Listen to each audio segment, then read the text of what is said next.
अस्सलाम वालेकुम नाज़रीन, आप देख रहे हैं एशियन न्यूज़ HD और मैं हूं मलिक खुर्शीद हसन। खबर शामिल कर रहे हैं मुजफ्फरगढ़ से। मासूम बच्चे पर खूनखार कुत्ते का हमला। मज़ीद तफसील इरशाद साजिद गुजर की इस रिपोर्ट में। अस्सलाम वालेकुम नाज़रीन, अफसोसनाक खबर शामिल कर रहे हैं ज़िला मुजफ्फरगढ़ थाना रोहिलावाली की नवाही बस्ती मोचीवाला से, जहां मोहम्मद रमज़ान वल्द शरफुद्दीन ने एक खूनखार कुत्ता पाल रखा है।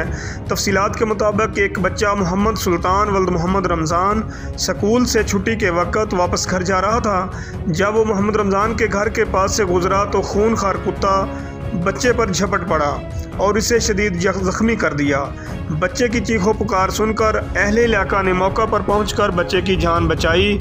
इस मौका पर मौजूद लोगों ने मोहम्मद रमज़ान के ख़िलाफ़ शदीद एहतजाज किया और आला हुकाम से नोटिस लेकर सख्त कार्रवाई का मुतालबा किया और बस्ती मोचीवाला के तमाम आवारा कुत्तों को मारने का मुतालबा किया ताकि आइंदा कोई अनहोनी वाक़या ना हो।